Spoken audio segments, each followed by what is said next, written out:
Hare Om Shivaste Panthana Santu. Today we'd like to discuss the topic of hobbies and interest. The concept of interest deals with an urge of knowing something. It may be for the academic purpose or for the career or just for knowing the general urge or a specialized urge, no problem. But urge is an urge. It may or may not be converted into a hobby. We just wanted to know something as an interest, and after that the chapter is closed. Whereas the hobby is related with that concept which is done for relaxation or in the free time. Normally we are not paid for this, obviously. And that's the definition of the hobby being taught by the academic world and promoted by the dictionaries. There's nothing wrong in that definition. We'll analyze our other dimensions also. In the case of hobby, we see one thing. It can be used for relaxation, yes. It can be done in the free time, yes. And since there's no hard and fast rule, do's and don'ts involved, so we love to do this thing, activity known as hobby. Can hobby be divided into male hobby and female hobby? No, not at all. Why? See, if we take martial arts as a male hobby, it's wrong. If we take cooking as a female hobby, wrong. If we take swimming as a female hobby, it's wrong. If we take reading as a male hobby, it's wrong. Then what about fashion? What about jewelries? What about cosmetics? See, they fall into the domain of needs or interest or passion. That's not a hobby. Then what about shopping? Please beware. You may or may not like my channel. That's another issue. But don't take shopping as a hobby. Why? See, shopping is a need, of course. For survival, we have to go for shopping. Shopping may be a passion. It may be an interest. But if you take it as a hobby, your savings in your almirah and in the bank account will vanish. As you burn a camphor and camphor goes away, in the same way the savings will go away. You won't find anything in your bank account after a month. You won't be able to save, man. So don't take shopping as a hobby. Now what about quarreling, gossiping, scam making, terrorizing, all those things? Well, though they are taken as a negative activities, but they are hobby. For a group of people, well, there are different kinds of people, in the society. There's every variety as far as this planet is concerned. Well, if a new variety comes in future, that's another issue. So till now, the varieties of people seen on this planet, gossiping is in the priority of a good number of people. We love to gossip on the required or unrequired items. Mainly it is unrequired items. And there are people who can't feel that they are surviving if they don't gossip for a day. They have to gossip in one or the either way. Either on the social media or in their offices or in their homes or with the neighbors or about the neighbors mainly. They love to gossip.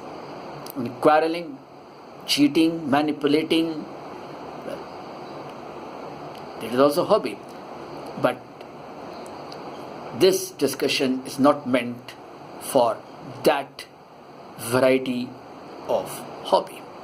That's another issue. Now in other cases, if we see the hobbies like drawing, painting, traveling, swimming, martial arts, or other sports activities, reading, writing, meditation, yoga, pranayam, exercises, cooking, helping others, working as a volunteer for good cause. They are all hobbies. And they are good. They give us relaxation. They generate a feeling of fulfillment. Well, if you love, say, dancing, music, or singing, then you might have noticed one thing. If it is classical or semi-classical, then it gives more relaxation. Even the utensils bangs with each other. Bong, bong, dong, bong. That's also kind of music. But that music won't give us relaxation. And especially the stress-free hormones present in our brain won't be activated nicely as they activated in the case of classical or semi-classical music. Either you hear or you play in an instrument. In the case of dancing also, the same thing. Now comes another issue, and which is more important and more relevant, and actually this video was meant mainly for that. Can we take studies or job or profession as a hobby? What? What the hell you are speaking, man? Studies as a hobby? Oh no, sir. This math. No. History is a mystery. Chemistry. Wait. I know they create problems. They created problems in my life also when I was a student. See, if we can convert the studyings and syllabus into a hobby, the fear of maths or fear of any subject will go away. No subject will be a boring subject. Any subject can be a boring, no? It depends from case to case. Say for example, chemistry. If you take chemistry as a cooking, say in a kitchen, new recipes are made, new combinations are tried. So chemistry is just like a cooking, no? If you can enjoy. And maths or any subject, if you take in a positive manner, if you take it as a hobby, just try for a month or so, you'll feel, yeah, it's good. In the case of geography, once upon a time, in my school days I remember, what happened? I felt I'm feeling boring towards geography. One of my friend, he just closed the book and said, see, I'll make you learn geography nicely. How you have closed the book? Now you'll start preaching? No, I won't preach. He just opened the world atlas in front of me. And one after the another, he just covered most of the chapters easily. And I was surprised, man. Fantastic. Very good idea. And this I tried when got the role of a teacher. Once a student said, group was there, one student complained that he just forgot to remember or just study the geography when just to revise. Normally it happens, no. When the student is more busy on the social media and forgets what the exam is coming. So there's no problem. Let's see. Just close the book. And I just applied the same technique. I started describing. It was related with India, so it was easy for me. So I started narrating this soils, rainfall, crops, festivals, different kinds of foods, and so on. Student was surprised. Student started taking participation. Equal participation of the student was there. And within 1 hour, we completed around 11 chapters. Student was shocked. So it happens. Just apply this technique and convert your studies as a hobby. Now what about job? What about profession? What about service? Oh no, this private sector, ayyo, you don't know Swamiji. You know nothing, you're not working in an office. See, entrance timing in the office is fixed, but the exit time from the office is not fixed. Oh, this office work is like a slavery, no? Every boss tortures us. We don't get good salary. We don't get a raise. And see my colleagues, they are being promoted because they oil and they butter the management. I don't do that. Why will I do? I tolerate to some extent. Blah, blah, blah, blah, blah. Wait, my dear. That's the problem when you don't understand that place of working, that's the office or a shop or a factory, is a kind of a worshipping place. You may take it as your temple or gurdwara or church or mosque, synagogue, anything. It depends on your faith. If you can take it as that, you will start loving your job or profession. You won't take it as a torture because it's a medium of livelihood. Though it's true that in hobby you are not paid and in your profession you are being paid in any way, but you are paid. But okay, payment is for maintenance. Have you tried to love your profession, to love your job, to love your service?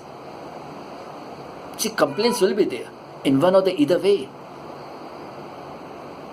As an employer, if you think, oh see, Swamiji, you don't know, this employees, this staff, they are all fools. They think that they are more clever than me. And they don't think blah, blah, blah, blah, blah, blah. Finish.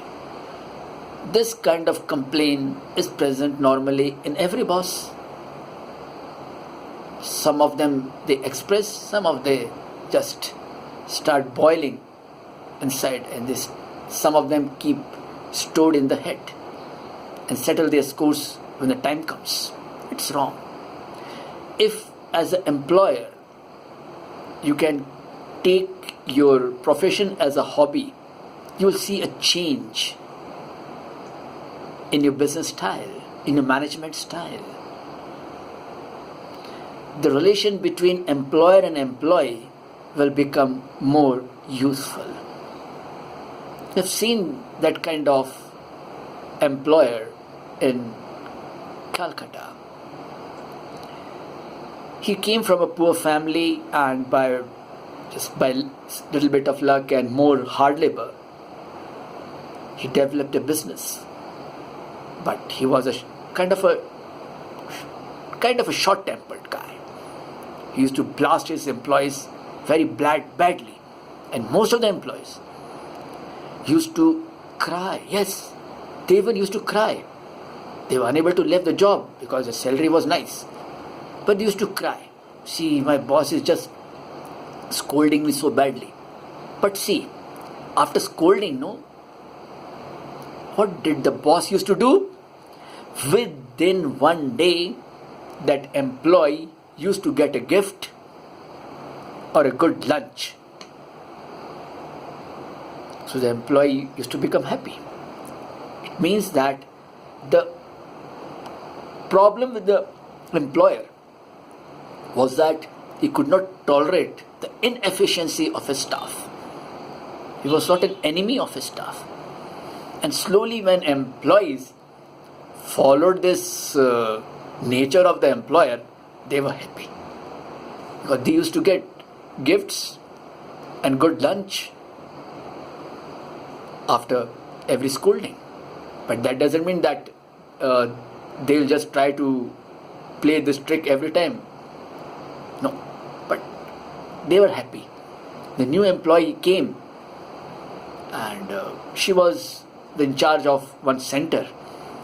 So when she listened to the scolding for the first time, she started crying, and she came to the head office. And when the other colleague says, "Oh, you have listened for the first time," for us it is at least 10 times every month normally. Don't worry, you will get a return. She could not understand. When she went inside the boss' cabin, she was called. She got a present. And once what happened? It was a friendship day, and she didn't got any present because she didn't had any that kind of friend and those things. So her boss called her. Hey, what's the gift you have received? Sir, I don't have any friend of that kind. What? You don't have? You didn't inform me? My staff without a present? Wait. And within 1 hour, a good present reached her. This is not only one case. This kind of cases do happen in the society. Do happen. And as an employer or employee, if you can understand this example, that is not fictitious. For the privacy concerns, normally don't disclose the names. That's another issue. But things are there. So if you can take your profession as a hobby, at least you won't cheat your customers. In our this mythology, you can say, or you can say in our history, there are examples where a shopkeeper used to take his customers as the representative of God. He used to treat every customer as an Ishvara and never used to cheat anyone. This is a unique example of business community. While weighing, measuring, no defect. While giving the quality of the product, no defect. If any item was, say, rotten or something, there was some problem, he used to say openly, please don't buy this thing. And I don't think this quality is good. Please buy from another shop. Now you may think, oh, what kind of businessman, stupid businessman he is or she is. But those people are real businessmen because they are improving internally. Okay, externally they might lose a customer also. Financially, the income may decrease. But rationally, if you think internally, they are developing more. Don't think that by cheating I may become rich and that money will be saved. No. The income might increase, but in most of the cases it has been seen that character goes away. Corruption comes in the family in one or the either way. So what's the use of that kind of income? Stop. Please stop. Why? Why can't I go for increase in the amount of my income? There are some good ways also, man. Just convert your passion towards your profession into a hobby and see the change. By savings also income increases. By planning the expenditure also the income increases indirectly. So use your eyes of wisdom. See, the concept of hobby is not so easy. It's only for free time. It's only for it's only a pass. It's a time pass and something else. No. Don't take so easily. No. One of my students complained that he has some problem and he asked, what is your hobby, man? So I play guitar. Very nice. Why don't you play the guitar and why don't you play it nicely in a classical style? Okay, go for the Western classics. It will help you to deal with your mental problems, depression efficiently. There are registered cases in our history, and not in our history, the history of human civilization, that the classical ragas have cured many patients. So it's useful. It gives more relaxation. Like in the case of dancing, if you have, say, freehand dancing, or if you take dancing as a meditation, in that you will feel more relaxation because the whole body is given a kind of, say, tuning or taming. is exercise. Whole body is exercise. You don't have to practice exercise separately. You don't have to go for jogging or walking. No need. Just take your profession as a hobby and you will feel more relaxed. You don't have to go after this ashram and that ashram, this monastery and that monastery, this place or that place. And waste your energy, waste your resources, funds, close your shop or take a leave, this and that. No. Our authentic scriptures have never supported foolishness or stupidity.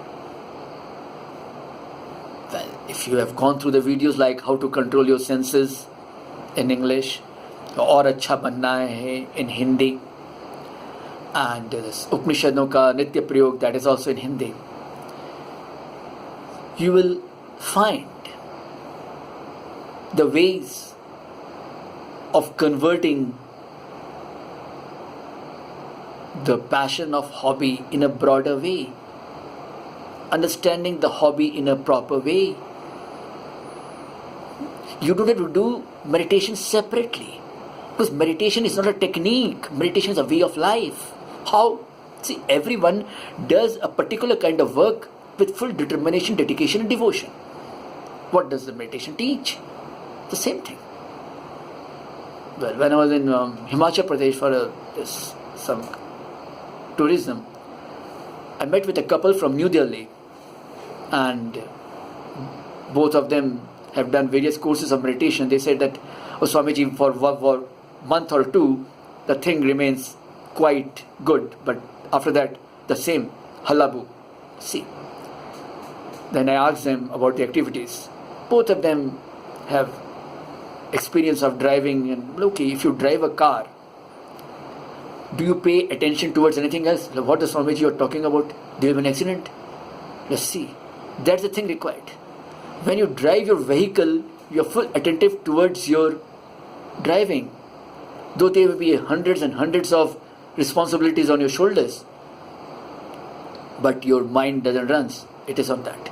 So just expand that, use that alertness in other works. Normally we don't do. And we are shattered. Simply. Okay, if you love gossiping, no problem. Use that dedication of gossiping, the dedication, determination and devotion applied in the gossiping while doing other things, and see the change. Just try for fortnight, no problem. I'm not asking you to practice for 1 year because you don't have the time. See, you will know that meditation is not dependent on the dress code or on the days or on the place or the technique only. Normally people just blast like anything. No, Akshay, you don't know anything about meditation. Meditation is a technique, blah, blah, blah, blah, blah, blah. Because they have been taught like this. The market teaches you like this. The market teaches that you lack something and do it this thing. So meditation becomes a technique for us. Only technique. Just practice this thing. Practice to convert your studies or practice the medium of livelihood into a hobby. And practice, man. No harm in practicing. Love your work. There may be complaint. There may be a complaint with a hobby also. In one or the either way. No harm in doing that. Just try. Give a try, no?